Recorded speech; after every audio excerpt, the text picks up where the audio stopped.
The morning of October 9th, 1943. Somewhere over the Huon Gulf, north of New Guinea, Second Lieutenant Richard Sewer pushes his Lockheed P-38 Lightning into a shallow dive, the twin Allison engines humming in perfect synchronization at 28,000 feet. Below him, perhaps 5 miles distant and 8,000 feet lower, a formation of Japanese bombers crawls toward the Allied airstrip at Dobodura, their escorts, 6 Mitsubishi, A-6 M0s weaving lazily above them in the tropical air. Sewer does not climb to meet them at their altitude. He does not circle for position. He does not call for backup. Instead, he rolls the Lightning inverted, pulls the control column into his lap, and commits to a near-vertical dive that accelerates his aircraft past 400 miles per hour. The air screams over the twin-tail booms, the control surfaces stiffen, the altimeter unwinds like a broken watch. In the cockpit, Sewer's vision tunnels as G-forces press him into his seat during the pullout, his gun sight settling on the rearmost zero. His thumb finds the trigger. 4 50 caliber machine guns and 1 20mm cannon, all mounted in the nose, all converging at a single point in space, erupt for 2.5 seconds. The zero disintegrates. Sewer's Lightning, still carrying enormous energy from the dive, extends away below the formation at a speed no Japanese fighter can match. The remaining Zeros attempt to pursue. One follows him down. At 430 miles per hour, compressibility buffeting tears the Zero's wings from its fuselage. The pilot never pulls his parachute ripcord. By the time Sewer climbs back to altitude, the entire engagement has lasted less than 90 seconds. He has expended fewer than 200 rounds. He has destroyed 2 enemy aircraft without ever entering what the Luftwaffe would call a dogfight. This was the Lockheed P-38 Lightning in the hands of an American pilot who understood what the aircraft actually was. The Japanese called it Ni Hikoki, Ichi pilot 2 planes, 1 pilot. The Germans called it Der Gabelschwanzteufel, the fork-tailed devil. But in 1942 and early 1943, Luftwaffe intelligence officers called it something else entirely. A twin-engine fighter with bomber-like handling characteristics, ponderous in turns, vulnerable in close combat, and most critically slow. They were catastrophically, comprehensively wrong. But understanding why they believed this, how American pilots proved them wrong, and what the P-38 Lightning actually represented reveals one of the most profound misunderstandings in aerial combat history. This is not a story about an aircraft being fast or slow. This is a story about 2 entirely different philosophies of fighter combat colliding in the skies over 3 continents, and about how the assumptions of the First World War died hard in the crucible of the Second. If you're enjoying this deep dive into the story, hit the subscribe button and let us know in the comments from where in the world you are watching from today.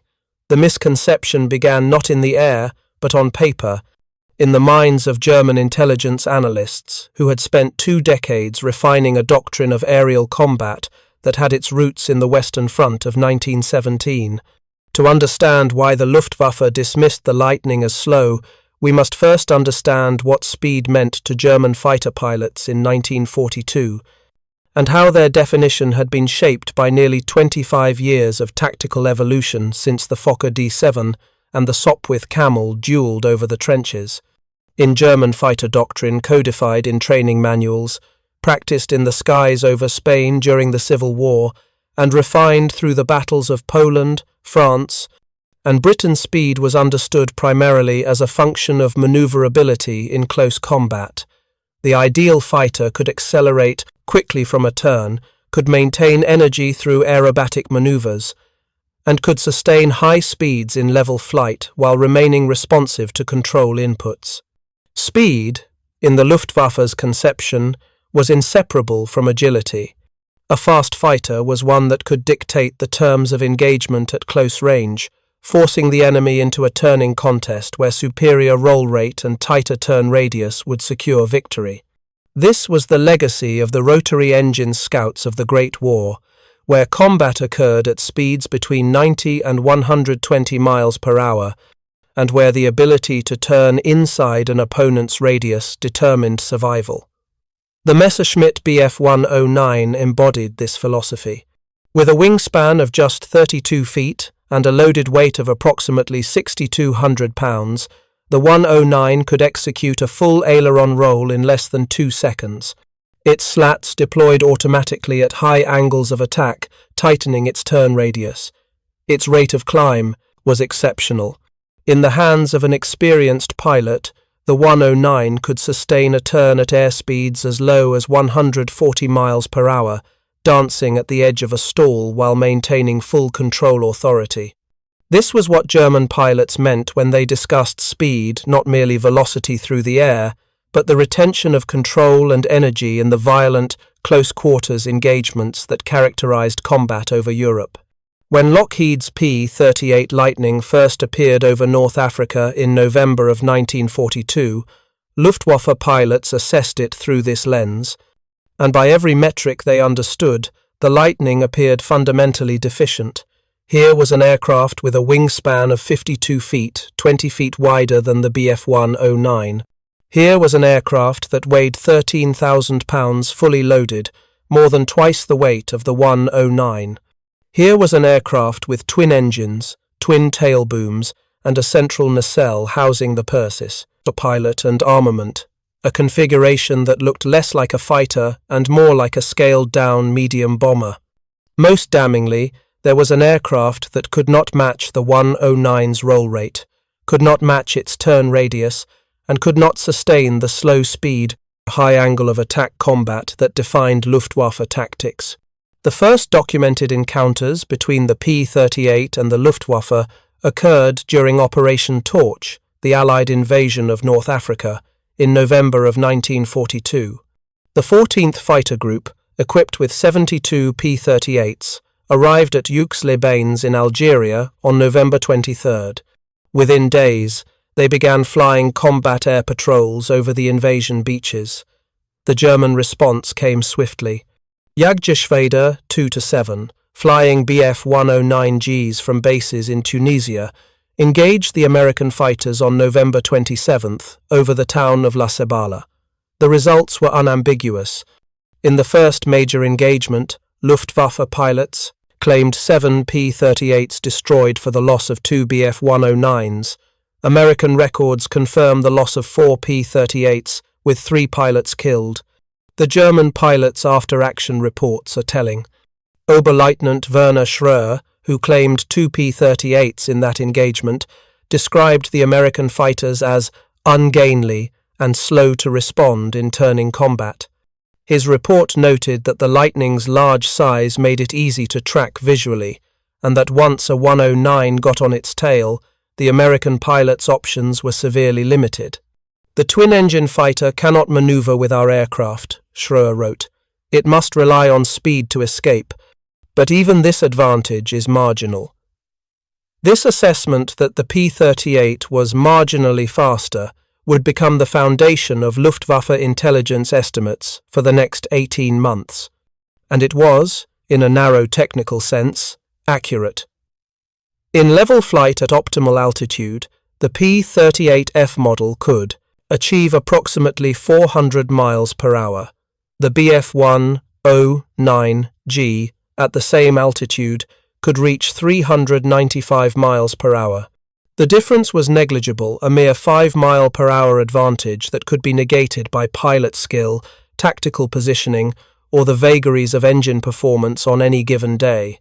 But this comparison-level flight speed at optimal altitude represented only one dimension of performance, and perhaps the least relevant dimension for the kind of combat the P-38 would eventually dominate.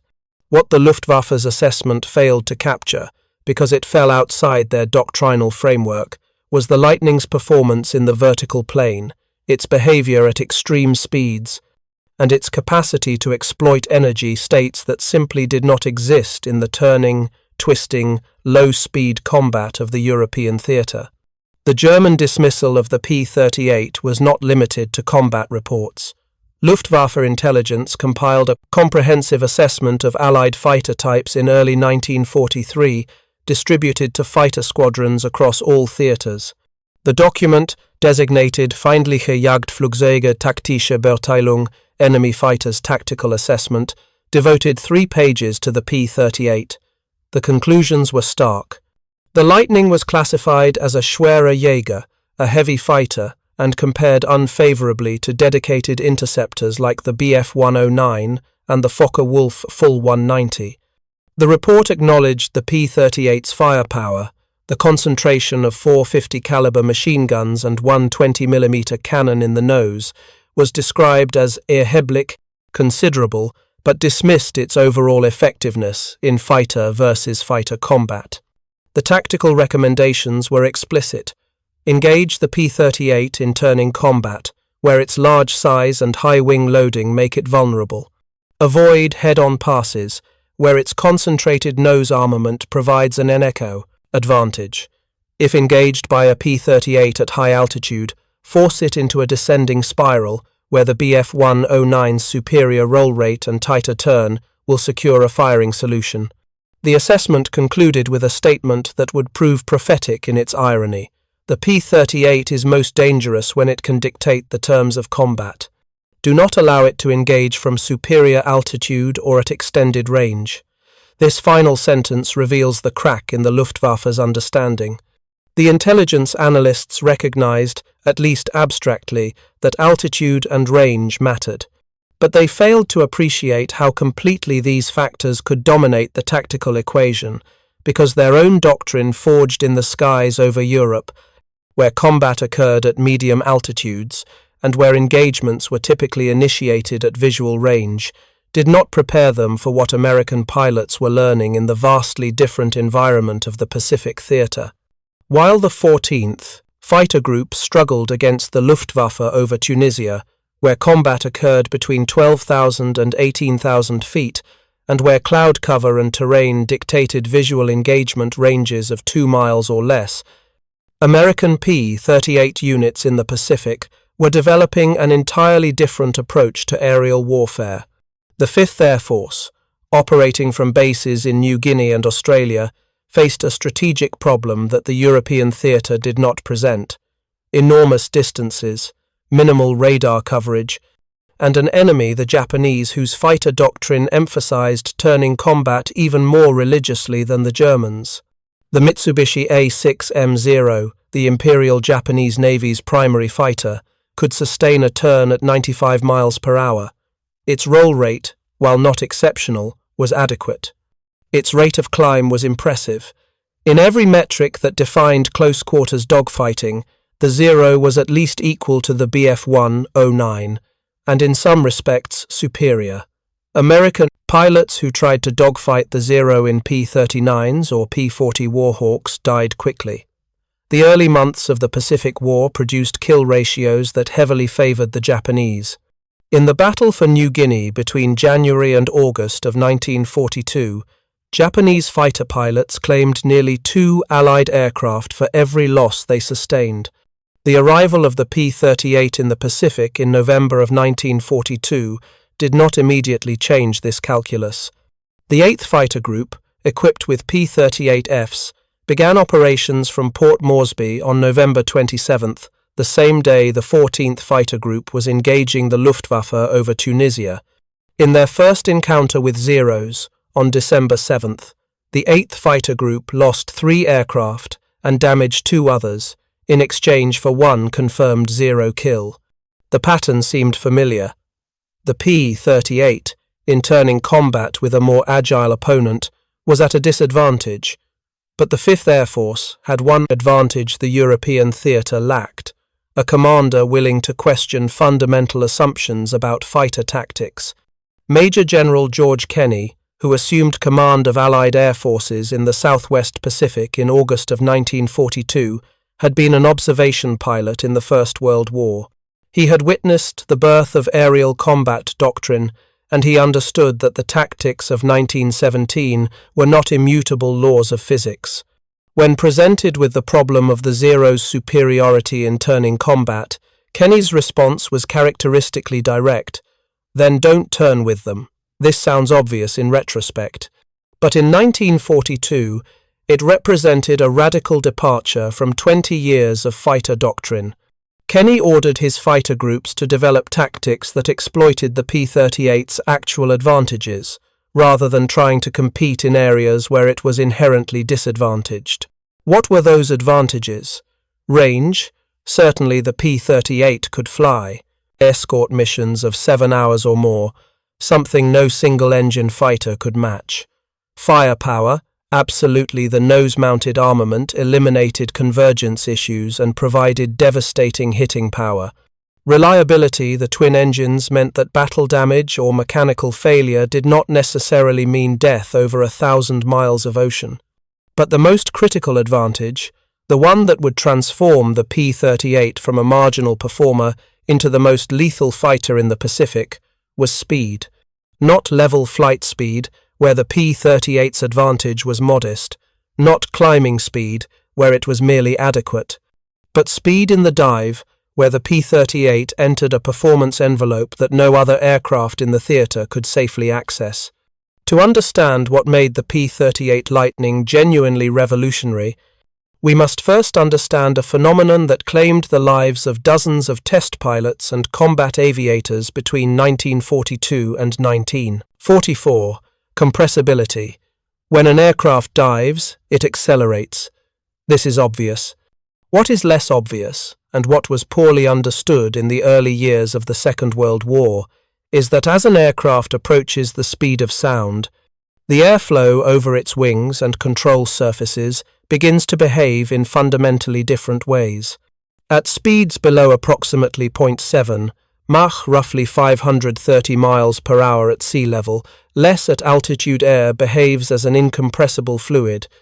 It flows smoothly over the aircraft's surfaces, responding predictably to control inputs. But as the aircraft accelerates beyond 0.7 Mach, pockets of air flowing over the wings and tail surfaces begin to reach supersonic speeds, even though the aircraft itself is still traveling slower than sound. These supersonic pockets create shock waves, sudden violent compressions of air that change pressure distributions across the entire aircraft. The effects are catastrophic. Control surfaces lose effectiveness or reverse their function entirely. The aircraft may pitch nose down uncontrollably. Buffeting so severe it can tear off wings or tail surfaces begins. The pilot, pulling back on the control column with all his strength, finds the aircraft unresponsive, or worse, responding in the opposite direction to his inputs. This is compressibility, and in 1942 it was a death sentence. The P-38 encountered compressibility earlier and more severely than any other operational fighter, for the simple reason that it could dive faster than any other operational fighter. In level flight at 25,000 feet, the P-38 could reach approximately 414 miles per hour, 0.5 to 4 Mach at that altitude. This was fast, but not unprecedented. The few W-190 could reach similar speeds. The Bf-109G was slightly slower, but still in the same performance envelope. But in a dive from 30,000 feet, the P-38 could accelerate to 440 miles per hour, then 460, then 480. At this point, the aircraft was approaching 0.7 to 5 Mach, and compressibility effects began. Captain Cass Huff of the 20th Fighter Group experienced this on February 8, 1943, over Bizerte, Tunisia. Diving from 28,000 feet to intercept German bombers at 15,000 feet, Huff's P-38 accelerated past 450 miles per hour. At approximately 18,000 feet, the control column went rigid in his hands. The aircraft's nose pitched down more steeply. Huff pulled back with both hands, his boots braced against the instrument panel. The control column did not move. The altimeter unwound through 15,000 feet, then 12,000, then 10,000. At 8,000 feet, the airspeed still increasing, Huff reached for the throttles and pulled them back to idle. He then reached for the control that would prove to be his salvation, a small lever on the left side of the cockpit labeled Dive Recovery Flaps. This lever, present on P-38 models from the G variant onward, deployed two small flaps on the underside of the wings. These flaps, designed by Lockheed engineers after multiple fatal compressibility accidents, did not increase drag significantly. Instead, they changed the pressure distribution over the wing, shifting the center of lift forward and creating a nose-up pitching moment that counteracted the compressibility tuck. Huff deployed the flaps. The nose came up gradually. At 4,000 feet, with the Mediterranean visible in individual whitecaps below, the P-38 leveled off. Huff climbed back to altitude. He had survived, but barely. More importantly, he had learned something. The P-38 could dive faster than any fighter he had ever flown, and with the dive recovery flaps, it could recover from dives that would destroy other aircraft. The 5th Air Force in the Pacific learned this lesson more systematically. In January of 1943, Kenny's headquarters issued a tactical directive to all P-38 squadrons. Do not attempt to turn with Japanese fighters. Instead, maintain altitude advantage, initiate combat with a diving attack, and extend away using superior speed. The directive included specific numbers: patrol altitude, 28,000 to 30,000 feet, dive angle, no steeper than 45 degrees initially, steepening to 60 degrees in the final 3,000 feet. Target speed in the dive, 430 to 450 miles per hour. Fire ranges between 400 and 200 yards. Do not follow the target if it breaks downward. Extend below and beyond the enemy formation, using the speed accumulated in the dive to climb back to altitude outside the enemy's engagement range. This was called boom and zoom, though the term itself would not enter common usage until later in the war. The principle was simple: convert altitude into speed, use speed to achieve a brief firing opportunity, then convert excess speed back into altitude outside the enemy's ability to respond. It was not glamorous. It did not resemble the swirling, twisting dogfights that filled gun camera footage and after-action reports. It was, in fact, closer to aerial sniping than traditional combat. But it worked. Second Lieutenant Richard Bong, arriving in the Pacific in September of 1942, initially struggled with this new doctrine. Bong had trained in P-39s, where dogfighting was still emphasized. His first two encounters with Japanese fighters, in November and December of 1942, produced no kills and nearly got him shot down. But in January of 1943, Bong began flying with Captain Thomas Lynch, a veteran of the Philippines campaign who had adopted Kenny's boom and zoom tactics with fanatical precision. Lynch explained the philosophy. The P-38 is not a fighter, it's an assassin. You don't duel with it.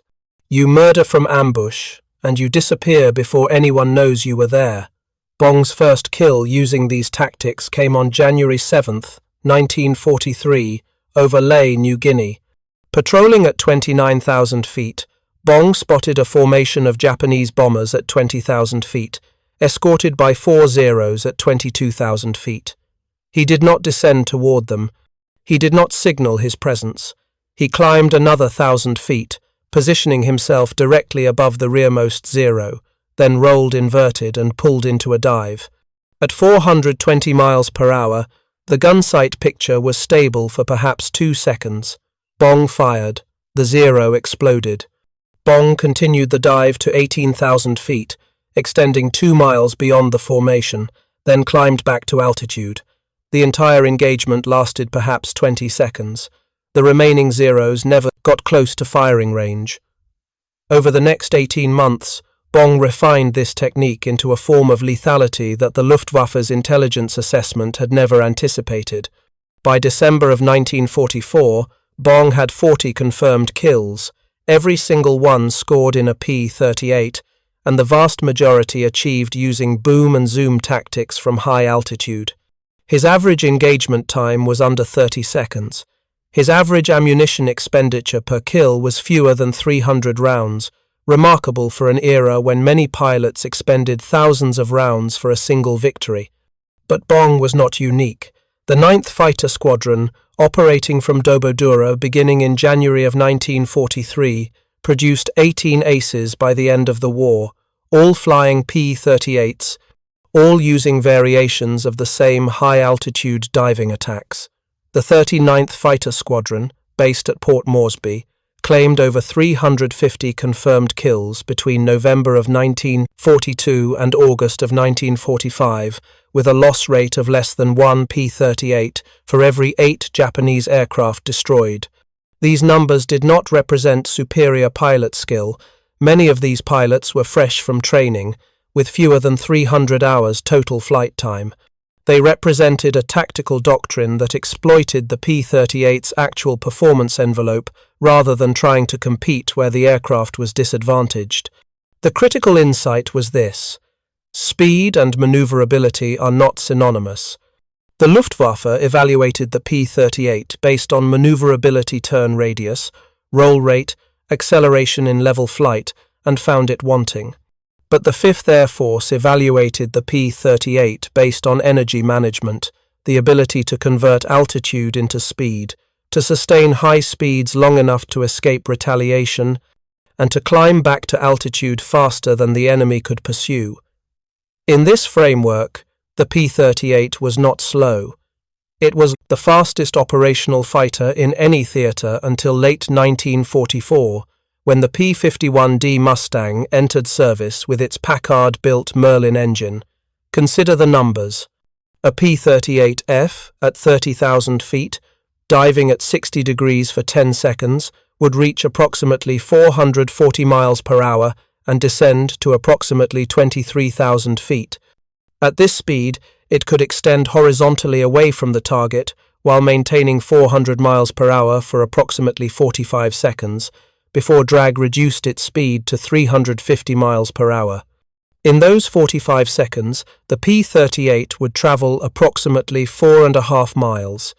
A Zero, beginning at the same altitude and attempting to pursue, could dive to perhaps 380 miles per hour before compressibility buffeting became dangerous. At that speed, maintaining pursuit for 45 seconds, the Zero would travel approximately 3.9 miles. The P-38 would open the distance by over half a mile, and that assumed the Zero pilot was willing to risk compressibility effects by maintaining maximum dive speed, which most were not after witnessing their comrades' aircraft disintegrate in high-speed dives. If you find this story engaging, please take a moment to subscribe and enable notifications. It helps us continue producing in-depth content like this. This performance advantage in the dive created a tactical situation the Luftwaffe's doctrine had no answer for. In Europe, where combat typically began with opposing formations already in visual contact, and where radar or ground observers usually provided advance warning of enemy formations, altitude advantage was useful but not decisive. A Bf-109 at 18,000 feet and a P-38 at 25,000 feet would merge within minutes, and the engagement would quickly devolve into the turning, rolling combat where the 109 excelled. But in the Pacific, where radar coverage was sparse and where the vast distances meant that formations could patrol for hours without contact, the P-38's altitude advantage was almost impossible to counter. Japanese fighters, climbing to intercept, would arrive at 20,000 feet, only to find the P-38s orbiting at 30,000. Any attempt to climb to the Americans' altitude would take 15 to 20 minutes, during which the P-38s could simply relocate. And if the Japanese fighters chose to ignore the P-38s and proceed with their mission, escorting bombers, conducting patrols, whatever their objective, they did so, knowing that diving attacks could come at any moment from an enemy they could barely see and could not catch. This was the reality that 2nd Lieutenant Richard Suhr exploited on October 9, 1943, in the engagement that opened this narrative. But Suhr's victory was not exceptional, it was typical. Across the 5th Air Force, P-38 units were recording kill ratios that would have seemed impossible in 1942. The 8th Fighter Group, which had struggled in its first encounters with Zeros in December of 1942, claimed 137 confirmed kills between January and October of 1943 for the loss of 21 P-38s in air-to-air combat. The 49th Fighter Group claimed 184 kills over the same period, losing 18 P-38s. These were not the ratios of a slow fighter struggling against more agile opponents. These were the ratios of complete tactical dominance. And yet, the Luftwaffe's assessment did not change. German intelligence reports from mid-1943, compiled from debriefings of pilots who had engaged P-38s over Sicily and Italy, continued to describe the Lightning as vulnerable in turning combat and lacking in maneuverability. The reports acknowledged that the P-38 was fast in the dive, but characterized this as a defensive characteristic, a means of escape, not a weapon. The tactical recommendations remained unchanged. Force the P-38 into turning combat, where German fighters' superior agility would prevail. This disconnect between doctrine and reality was not merely theoretical. It killed German pilots. Oberfeldwebel Hans Strello, flying a Bf-109G with Jagdgeschwader 51 over Italy in August of 1943, engaged a formation of 6 P-38s escorting B-25 bombers. Strello, an experienced pilot with 38 confirmed kills, executed a perfect textbook attack, approaching from below and behind, using the sun to mask his approach. He achieved firing position on the rearmost P-38, fired a 3-second burst that produced visible hits, and fully expected the American aircraft to either catch fire or enter an uncontrolled spin, the typical result of such an attack on a P-39 or P-40. The P-38 did neither. Instead, it rolled inverted and pulled into a near-vertical dive. Strello, committed to the attack, followed. At 400 miles per hour, his Bf-109 began to buffet. At 420 miles per hour, the control column felt like it was set in concrete. At 430 miles per hour, the horizon began to rotate as the aircraft entered an inverted spin. Strello fought the controls, throttled back, deployed flaps, everything he had been trained to do in a high-speed dive.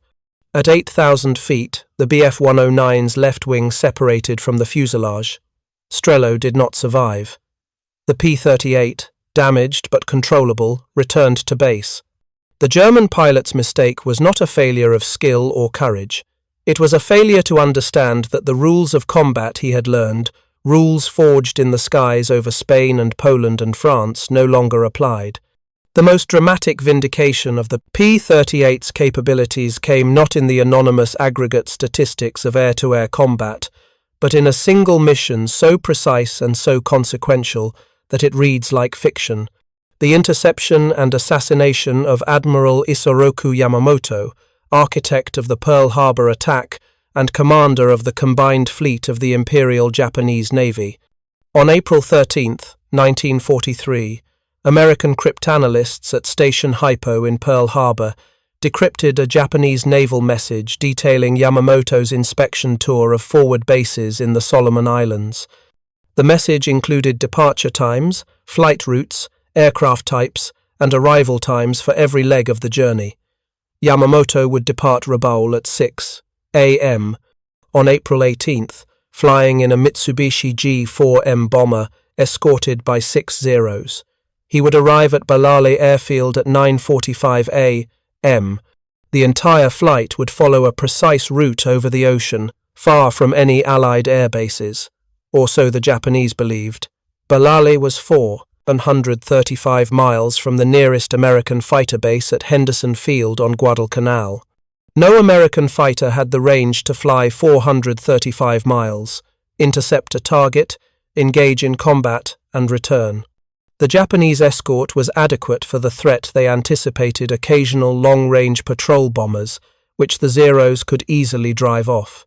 They did not anticipate fighters, because fighters with that range did not exist, except they did. The P-38 Lightning, with drop tanks, could fly escort missions exceeding 700 miles. Henderson Field to Balale and back was 870 miles, but the interception point where Yamamoto's flight path brought him closest to Guadalcanal was 790 miles round trip. It was at the absolute limit of the P-38's range, with zero margin for navigation error, combat maneuvering, or adverse winds. But it was possible. 18 P-38s from the 39th Fighter. Squadron 12, carrying standard drop tanks, 6 carrying extended range tanks launched from Henderson Field at 7:20 a.m. on April 18th. The mission was led by Major John Mitchell, who had calculated the intercept course using dead reckoning, compass headings, and fuel consumption tables. There would be no radio communication. There would be no altitude changes to search for the target. The P-38s would fly at 50 feet above the ocean for over an hour, navigating by stopwatch and compass, and they would arrive at the interception point at exactly 9:35 a.m., 10 minutes before Yamamoto's scheduled arrival at Balale. If the calculations were wrong by even 5 degrees, or if the timing was off by more than 2 minutes, the mission would fail. The P-38s would find empty sky, and Yamamoto would live. At 9:34 a.m., flying at 50 feet over the ocean 18 miles west of Bougainville, Captain Thomas Lanphier spotted dark specks on the horizon. 2 Mitsubishi G-4M bombers, flying at 5,000 feet, with 6 Zeros stepped up behind them at 7,000 feet. Yamamoto's formation, exactly where Mitchell's calculations predicted, exactly when they predicted. Mitchell's plan called for a simultaneous attack by 2 elements. 4 P-38s, led by Lanphier, would climb to engage the bombers. The remaining 14 P-38s would engage the Zeros, preventing them from interfering with the bomber attack. It was a plan that required split-second timing, perfect coordination, and most critically, the ability to climb from sea level to 5,000 feet faster than the Zeros could dive from 7,000 feet to intercept. This required speed, not level flight speed, but climbing speed with the energy accumulated from a high-speed run at low altitude. The P-38s, running at maximum continuous power at sea level, accelerated to 350 miles per hour. At Mitchell's signal, they pulled into a 60-degree climb. The Allison engines, supercharged and developing 1,400 horsepower each, drove the fighters upward at over 4,000 feet per minute. The Zeros, spotting the attack, rolled into dives, but they were diving from 7,000 feet to intercept targets that were already at 4,000 feet and still climbing. The geometry was impossible. By the time the Zeros reached 5,000 feet, Lanphier and his wingman, Lieutenant Rex Barber, were already firing. Lanphier's burst caught the right engine of the first bomber. Flames erupted. The engine cowling separated, but the bomber remained in controlled flight, beginning a shallow descent toward the jungle canopy below. Barber, following behind Lanphier, fired a longer burst into the bomber's fuselage and left wing. The wing separated at the root. The bomber, carrying Admiral Yamamoto and his staff, entered an inverted spin and impacted the jungle at over 200 miles per hour. There were no survivors. The entire engagement, from initial visual contact to the crash of Yamamoto's bomber, lasted less than 2 minutes. The P-38s, now at 7,000 feet and scattered across 5 miles of sky, formed up and descended back to 50 feet for the return journey. They had expended perhaps 800 rounds of ammunition. They had lost 1 aircraft, Lieutenant Raymond Hine, shot down by the Zeros during the initial climb, and they had eliminated the most capable naval strategist the Empire of Japan possessed. The mission succeeded because of range, timing, and speed. No other fighter in the American infantry could have executed it. The P-39's range was insufficient. The P-40's range was even more limited. The F-4F Wildcat and F-4U Corsair, both carrier-based Navy fighters, lacked the range and the climb rate. Only the P-38 could fly the distance, arrive precisely on time, and execute a high-speed climbing attack that the Zero escort could not counter. This was not a mission that exploited maneuverability. This was a mission that exploited energy management, navigation precision, and the P-38's unique combination of range and performance. The Japanese learned of Yamamoto's death within hours. The psychological impact was profound. Japanese naval officers, deprived of their most experienced and respected commander, struggled to maintain strategic coherence in the campaigns that followed. The Solomons campaign, which Yamamoto had directed with meticulous attention to detail, devolved into a series of uncoordinated battles that the Allies won through material superiority rather than strategic brilliance. The Igo offensive, Yamamoto's planned counterattack to regain air superiority over the Solomons, was abandoned. The combined fleet, which Yamamoto had wielded like a precision instrument, became a blunt weapon wielded by men who lacked his grasp of operational art. But the impact on American fighter doctrine was equally significant. The Yamamoto mission proved that long-range precision strikes, executed by fighters operating at the limits of their performance envelope, could achieve strategic effects far beyond the destruction of individual aircraft. The P-38, dismissed by the Luftwaffe as a heavy fighter, suitable only for escort duties, had executed a mission that resembled a commando raid more than traditional air combat. This was a new paradigm. Fighters as strategic weapons, capable of striking targets hundreds of miles distant with the precision of a sniper rifle. The 5th Air Force adopted this paradigm wholesale. Throughout 1943 and into 1944, P-38 units in the Pacific flew increasingly ambitious long-range missions. On June 16, 1943, 24 P-38s from the 8th Fighter Group flew a 700-mile round trip to attack Japanese shipping at Wewak, New Guinea. On October 18, 1943, 36 P-38s escorted B-24 bombers on an 800-mile strike against Rabaul, the most heavily defended Japanese base in the Southwest Pacific. On March 5, 1944, 40 P-38s escorted bombers on a 900-mile mission to strike airfields in the Admiralty Islands. These missions, impossible for any other fighter, became routine for P-38 squadrons. The kill ratios told the story. Between January of 1943 and December of 1944, P-38 units in the Pacific claimed over 1,800 confirmed air-to-air victories, for the loss of approximately 170 aircraft in air combat. This represented a kill ratio of better than 10-1. No other American fighter achieved comparable numbers. The P-40 Warhawk, still in widespread use in the Pacific, averaged fewer than 3 kills per loss. The P-39, relegated to ground attack roles by 1943, was barely credited with air-to-air victories at all. Even the vaunted F-4U Corsair, which entered service in late 1943 and quickly became the Navy's premier fighter, achieved a kill ratio of approximately 6-1 over the same period.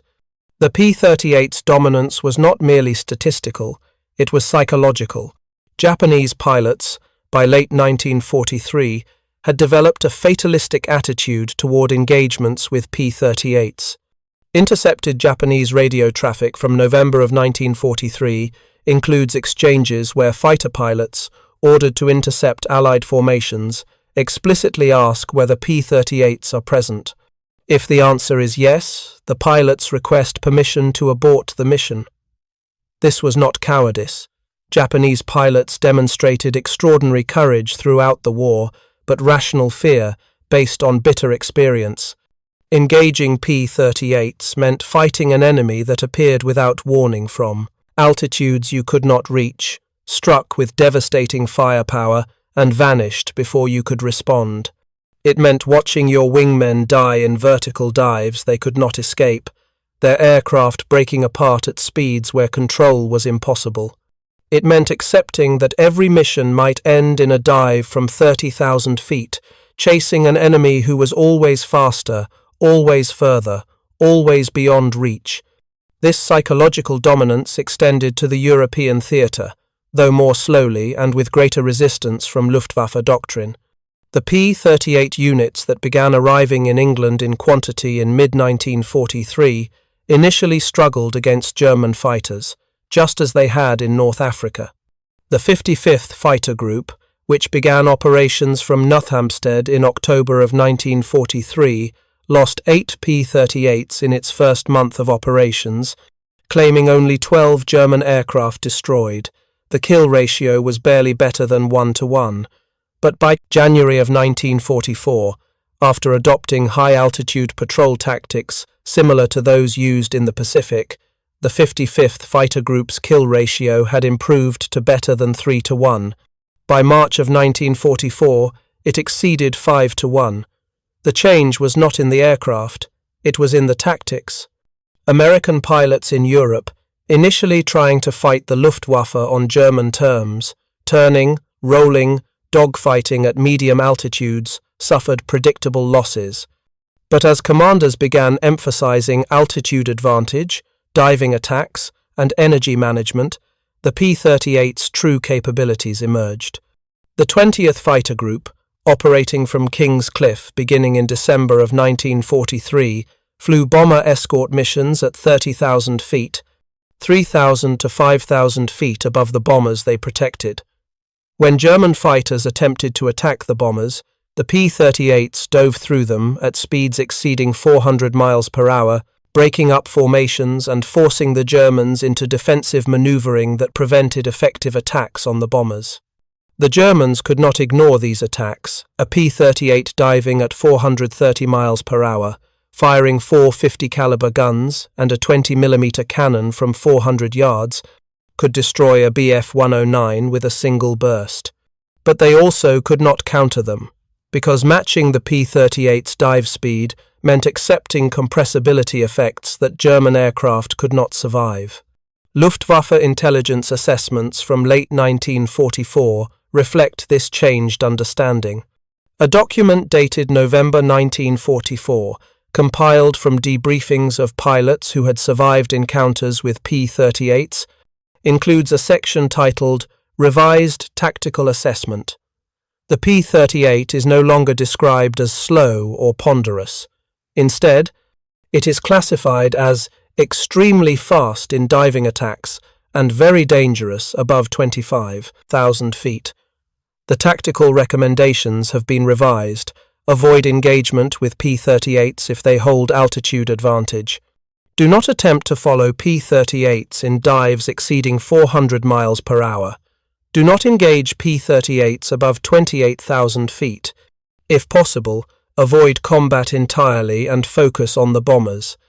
This final recommendation, avoid combat entirely, represents the complete inversion of the original assessment. In 1942, the Luftwaffe had advised pilots to seek out P-38s and engage them in turning combat, where German fighters held the advantage. By late 1944, the advice was to avoid P-38s whenever possible, because the tactical environment in which they operated high altitude, high speed, boom and zoom attacks rendered traditional fighter doctrine obsolete. But this recognition came too late. By November of 1944, the Luftwaffe was losing experienced pilots faster than they could be replaced. Fuel shortages limited training. The strategic situation had deteriorated to the point where avoiding combat was not an option.